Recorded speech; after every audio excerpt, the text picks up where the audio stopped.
مایوسی کفر ہے، اس سے چھوٹا لفظ قرآن نے نہیں کہا، ورنہ وہی کہتا میں گناہ ہے، اگر قرآن کہتا تو میں گناہ کہتا۔ قرآن کہتا ہے مایوس ہونا کفر ہے، ایک مسلمان کبھی مایوس نہیں ہو سکتا، اور جو مایوس ہو رہا ہے وہ مسلمان نہیں ہو سکتا، اس لیے کہ وہ قرآن کا انکار کر رہا ہے۔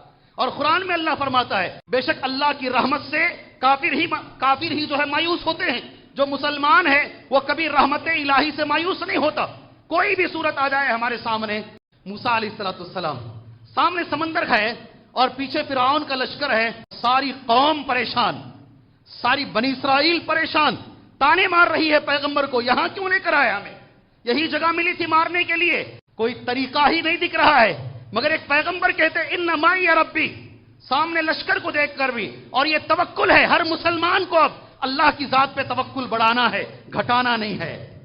ایمان بڑھانے کا ٹائم ہے، ایمان گھٹانے کا ٹائم نہیں ہے۔ دیکھو سمندر میں سے راستہ نکلے گا، 12 راستے اللہ نے حضرت موسیٰ کے لیے نکالے۔